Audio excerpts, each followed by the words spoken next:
अस्सलाम वालेकुम। कैसे हैं आप? सब ठीक है, फिट हैं? एक सवाल बार बार पूछा जा रहा था कि ख्यालात पे कैसे काबू पाया जाए। बहुत सारे लोग मनफी ख्यालात में मुब्तला होते हैं, ख़ास तौर पे जो एंग्जाइटी है उसमें ना नेगेटिव थॉट्स होते हैं, एक ही चीज़ के बारे में मुसलसल सोचते रहते हैं। तो ख्याल को कैसे जो है ठीक किया जाए या इसके ऊपर कैसे काम किया जाए। देखिए, सबसे पहले तो ना जो चीज़ हमने समझनी है कि दीन जो है वो हमें इतनी बड़ी ताकत देता है, हमारी जो सोच है उसको ठीक करके, कि हम यहाँ कुछ दिनों के मुसाफिर हैं। रसूलुल्लाह सल्लल्लाहु अलैहि वसल्लम की हदीस है कि जो ये दुनिया है ना, ये मोमिन के लिए कैद खाना है, और जो अल्लाह को नहीं मानता, इनकार करता है, उसके लिए जन्नत है। तो ये जो 60-70 साल की जो कैद है बामुशक्कत, इसके बाद हमने अल्लाह से मिलना है, और जो सही ज़िंदगी है, जो अब्दी ज़िंदगी है, वो स्टार्ट होगी। यानी कि जो हमारा जो उन्वान था ना, वो यही था कि डिपार्चर का, यानी कि जाने का, और हम जो है वो दुनियावी प्रॉब्लम्स को लेके बैठे हुए हैं। जैसे कैद खाने की सबसे बड़ी निशानी क्या होती है कि जैसे ही कैद खाने का दरवाज़ा खुलता है तो जो भी अंदर कैदी होता है वो खुशी खुशी बाहर निकलता है और फिर अपनों से मिलता है। याद रहे कि अपनी मौत गम है ही नहीं, अपने प्यारों की मौत जो है वो गम है। तो लंबी जिंदगी का एक और मतलब यही होता है कि इंसान अपने प्यारों को अपनी आंखों के सामने रुखसत होता हुआ देखता है। और जिसका ये ईमान है कि उसने मौत के बाद अल्लाह के पास जाना है और उसकी प्रॉपर जिंदगी शुरू होनी है इस 60-70 साल की कैद के बाद, तो वो कैद के दौरान होने वाली मुश्किलात का गिला नहीं करेगा।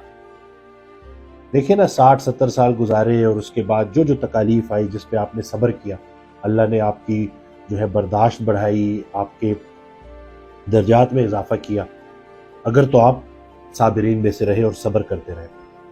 इसी तरह से जन्नत, जो ना मानने वालों के लिए दुनिया जन्नत है, वो क्या है कि जैसे ही उनको ये पता चलेगा कि 60-70 साल पूरे होने के बाद अब उसको जन्नत से निकाला जा रहा है, ठीक हो गया, तो वो परेशान होगा, रोएगा, चीखेगा, पिटेगा कि इतना जो इनामात मेरे ऊपर हुए थे सब छोड़ के जा रहा हूँ मैं, बज़ाहिर ना। तो ये इस सोच को जब हम ठीक करेंगे और हम बोलेंगे कि नहीं, हम कुछ अरसे के लिए यहाँ पे हैं और अल्लाह ने हमें मसरूफ़ अमल होने का हुक्म दिया है, जो भी इल्म आपको मिलता है जो अल्लाह की तरफ से, उस पर अमल करना है। तो जो मसरूफ़ अमल है उसके लिए मौत भी एक अमल ही होगा जिससे वो गुजर जाएगा, ठीक हो गया। और मौत का डर, क्योंकि अक्सर लोग जो नेगेटिव थॉट्स में पड़े रहते हैं वो ये कहते हैं कि हमें मौत से डर लगता है कि अभी ना चले जाए और कुछ हो ना जाए, कुछ ये ना हो जाए ना। तो जो भी इंसान अल्लाह के काम कर रहा है, उस दुनिया के लिए, उस ज़िंदगी के लिए यहाँ से सामान भेज रहा है, नेक अमाल कर रहा है, तो उसके लिए तो जब भी वो मौत आएगी तो वो तैयार रहेगा। रसूलुल्लाह सल्लल्लाहु अलैहि वसल्लम की बड़ी प्यारी हदीस है जिसका मफहूम है कि अल्लाह ऐसे बंदे को बड़ा पसंद करता है जिसमें दो क्वालिटीज़ हो, एक इखलाक में अच्छा हो और एक कसरत से मौत को याद करता हो। तो मौत को याद करने का मतलब ये नहीं कि मौत से घबराना है, मौत के लिए तैयारी पकड़नी है। यानी कि ये चीज़ आपके लिए इतनी मतलब यूजुअल हो जाए। मौत, कहते हैं ना कि दुनियादार की मौत अचानक आती है, जो दीनदार होता है या जो अल्लाह को मानता है वो तो तैयार होता है मौत के लिए, उसको तो जैसे ही बुलावा आता है वो बिल्कुल तैयार होता है। तो ये मौत का डर, हज़रत वासिफ़ बिन वासिफ़ रहमतुल्लाह अलैह का बड़ा प्यारा जुमला है कि मौत से ज़्यादा ख़तरनाक मौत का डर है। आज जब लोग मेरे पास आते हैं और वो ये कहते हैं कि हमें मौत का इतना डर है कि कहीं ऐसा ना हो जाए, कहीं वैसा ना हो जाए, मतलब वो शक शक शक ना। तो जैसे जो वसवसा है वो ईमान की नफ़ी है वसवसा, ऐसे ही जो यकीन है ना वो वसवसे को दूर करता है। तो ये जो अल्लाह पे यकीन बेगुमाह होना चाहिए ना कि या अल्लाह, मुझे पूरा यकीन है कि तू मेरे हाल से बाखबर है, इस दुनिया में आने वाली खुशियाँ और जो परेशानियाँ हैं उनको मैं आपके रेफरेंस से लेके चल रहा हूँ। यानी कि अगर आप मुझे गम दे रहे हैं या अल्लाह, तो मैं उस गम पे राज़ी हूँ क्योंकि ये आपकी तरफ से चिट्ठी आई है। इसी तरह से अगर खुशी है तो खुशी में भी मैं राज़ी हूँ क्योंकि ये आपकी तरफ से आई है, ठीक है। तो दोनों चीज़ों को जो अल्लाह को मानने वाला है वो कबूल करता है। तो इसी तरह से ख्याल की प्योरिफिकेशन यही है कि आप सोचें कि आपसे पहले कितने लोग आए और चले गए, ठीक हो गया। कुरान पाक में अल्लाह ताला इरशाद फरमाता है कि दुनिया की सैर करो और देखो कि झूठों की क्या आकिबत हुई, जो ना मानने वाले थे। तो हमारे से तो पहले इतने लोग आए, लेकिन ہمارے اوپر تو بہت بڑی رعایت جو اللہ نے کر دی ہے وہ یہ ہے کہ ایک ہمیں رسول اللہ صلی اللہ علیہ وسلم کی امت میں سے پیدا کیا اور دوسرا توبہ کا دروازہ کھلا. تو جس کا توبہ پہ یقین ہے اس کو اپنا مستقبل پہ یقین ہے، اس کا گمان اپنے مستقبل سے اچھا ہی ہوگا، کیونکہ اکٹھے ہوئے گناہ سچے دل سے توبہ سے ختم ہو جاتے ہیں، اور کوئی ایسا گناہ نہیں ہے جس کو اللہ تعالیٰ معاف نہ کر سکے سوائے رسول اللہ صلی اللہ علیہ وسلم کی گستاخی کے. باقی جتنے بھی گناہ ہیں ان کو اللہ تعالیٰ معاف کرنے پہ قادر ہے. اور باقی یہی ہے کہ جب ہم اپنے خیال کو اسی طرح سے پیوریفائی کریں گے، پہلے اللہ کا ذکر کریں گے، پھر اللہ کی فکر کریں گے، یعنی کہ وہ فکر اس طرف جائے گی، تو ہماری جو دنیاوی پرابلمز ہیں، وقتی جو ہم گھبرائے ہوئے رہتے ہیں، یہ سب انشاءاللہ دور ہو جائے گی.